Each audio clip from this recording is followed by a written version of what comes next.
Isunod natin si Joel Villanueva. Mga kababayan, eto na nga. Patay ka niya. Maubos na ni sila mga kababayan. Ginoo ko. Alam nyo, lahat ng mga dumikit kay Sara, minalas di ba? Ekes na si Bato. Ekes na si Jinggoy. Isunod natin si Joel. Sige, isali na lang natin dyan si Bungo. Sige, 4 na yung nakaltas sa 12. Sige, isali na natin si Bungo. Kasi mga kababayan, isa naman yan sa susunod na makasuhan. Sige, Bato, Ekes. Bungo, Ekes. Jinggoy, Ekes. Sunod, Joel Villanueva, Ekes. Patay ka din na. Sa 12, kaltasan mo ng 4, putang ina. Mga kababayan, ilan na? 12, kaltasan ng 4, 8. Nako, 8, 9, 10, 11, 12. 8 na lang. Patay ka diya. Ngayon mga kababayan, pagkatapos kay Bato, kay Bungo, na may kaso, si Jinggoy, hinog na, pipirmahan na ni Buying, isasampa na sa Webes, eto na, mga kababayan, ilalatad na din itong kaso ni Joel Villanueva. Patay ka diya mga kababayan. Eto na. 8 na lang natira. Hindi na si Sara. 4 na mawawala dyan hindi na aabot si Sara dito mga kababayan. Nako. Wala na, hindi na ligtas. Hindi na safe mga kababayan. Hindi na safe si Sara. Mai-impeach or makukonvict talaga si Sara dito. Bakit? Sino pang bubotong siyam kung 8 na lang matitira sa senador niya? Nako, patay ka diha mga kababayan. Ito. Mga kababayan, ako, Joel Villanueva, patay ka diha mga kababayan. Ito, pakinggan natin. GMA News to may ads lang. Nako. Of the House of Representatives to cooperate and to answer the questions that we are pursuing. And of course, they're not paying our subpoena. As we have sent it to them, we can always issue preventive suspensions if we have. That's one. Of course, there are other cases that we are aggressively pursuing. Yung hinog na, di ba sinabi ko naman nung araw pa? Few months ago, sabi ko lalong iinit sa tag-init. Painit nga ng painit. Diba? Sabi nga ni Buying mga kababayan, kaya nga tinawag siya ni sino yung spokesperson niya, yung gwapo, ano ba yon? Mga kababayan, sino yung spokesperson ni Buying na tinawag siya, sabi niya, yung tag-init, mas lalong iinit itong tag-init. Tapos tinawag siya kasi baka masubrahan na naman yung sinasabi ni Buying, magtago na naman. Sino ba yun? Mga kababayan, yung gwapo niyang spokesperson sa DOJ. Itong DOJ at Ombudsman, ang gagwapo na yung spokesperson. No? Basti, ikaw Kaya, nako mga kababayan, eto na. Marami pa tayo pwede pagkapat. Kasi nga, dapat na, I believe that Senator Marcoleta also delivered privilege speech alluding to this office. Patay. And, we will also answer questions to the defense. Sige, tanong na kayo para maliwanag. Ayan si Clabano. Microphone. Magtanong daw, sabi ni Buying. Si Raymond. Doon po sa pinabanggit niya na actually sabi ni si Raymond, lahat daw sa majority block may mga kaso. Totoo po yan. Iwan ko sa mga DDS kung bakit tanga pa rin sila hanggang ngayon. Di ba? Iwan ko dyan sa mga DDS. Hanggang ngayon tanga pa rin sila. Hindi ba nila napansin? Opo, Sir Ama Maria Rosario. Si Clabano, yung gwapo. Tapos yung sa DOJ naman, yung may abs. Ay, nakong sarap. Sabi nila. sabi nyo nga, iinit sa Lalong iinit sa tag-init. Nangyari? Nasira yung microphone nila. Well, ang pinakamalapit na, yung nahinog na, at pipirmahan ko, maya-maya, yung information against Senator Jingo Estrada. Si Jinggoy pa yan, ha? Information to be filed with Sandigan Bayan. Oh, yan inexplain ni Boying, mga kababayan, kay Jinggoy pa yan. Yan yung pinanood natin kanina. Pero kanina kasi, mga kababayan, putol yon. So ito kasi pahaba to. Continue. Next possible time. Hopefully, Thursday, we will file it first thing tomorrow. Thursday daw yung kay Jinggoy. Plunder Plan. and other related offenses. Patay. Flood control. Microphone. Opo, related pa rin po sa flood control.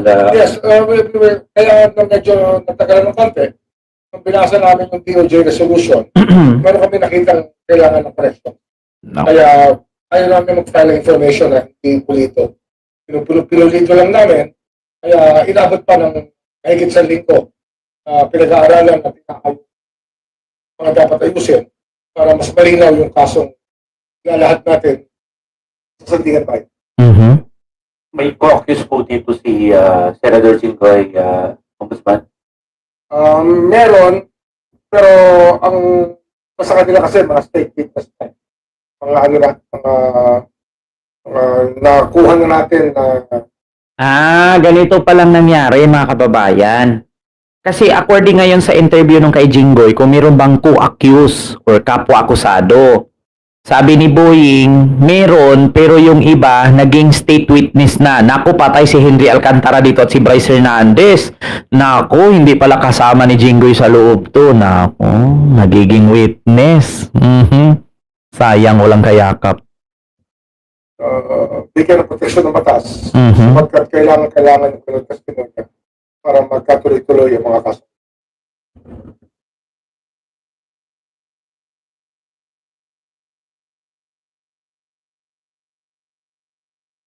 Yes.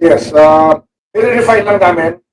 Alam mo, sinasabi ko nga lagi, when I came into this office, gusto namin, pulito ang kaso. Saka gusto namin, pag final namin yung kaso, yung ebidensya hawak na namin lahat. Wala Patay. kaming kakapahinga. Talagang dire-diretso natin lahat yan. Kasi ang problema nga, historically, sa cases ng ombudsman sa Sandigan Bayan, marami inaabot ng 15 taon kasi nga kakaroon ng problema sa ebidensya at sa mga dilatory tactics. Kaya, Kaya pala mga kababayan, kung nagtataka kayo, noong mga ilang taong nakalipas, kung bakit ang mga kaso dito sa Pilipinas napakatagal umusad. Kasi hindi nagmamatch sa Sandigan Bayan, sa Ombudsman, sa DOJ. Hindi siya, parang ano ba yung iba kasi mga kababayan nilalakad Diba? Dito sa DOJ mo isinampa, hindi pa na-transfer sa Sandigan Bayan, tapos na. Kasi nga, money talks. Money is power. Ngayon kasi mga kababayan, ito na sabi ni Boying, no? Pulido, solido na. Oo, so, continue. inuuna namin yung ebidensyang lahat namin para pag nag-file kami, ready na kami. At malamang, hingin namin dito continuous trial para mailatag namin ang kaso in less than 1 year. Naku. At least for these cases na mahalaga sa tambay.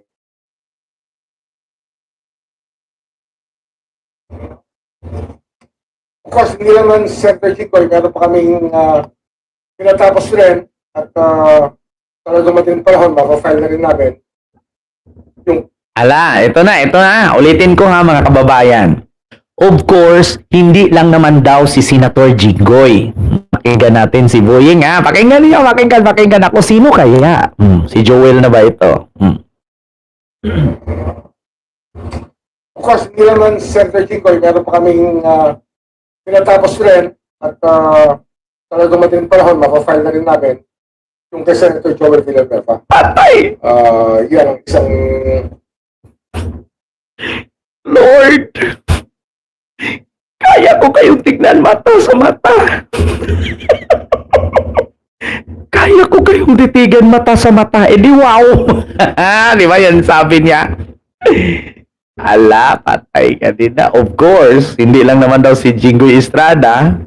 Pati itong si Joel Villanueva. Nako, Pat. Ginok. Diyos. Edi wow. Hindi, patay. Naku, kiahak na. Joel is lol. Pero yan, ngunit kinakailangan kasi pulituhin ang gusto yung pagkakalahat ng Naku, kung safe siya noon kay Martires, hindi siya safe ngayon kay Boying. Ala, mga kababayan, kung safe siya kay Martires noon, kay Boying, hindi siya safe ngayon. Patay. ng impormasyon at ng ebidensya na kasama nito. Plunder. Lando rin. Sir, dun po kay Senator Jinggoy, can you just illustrate yun pong naging scheme?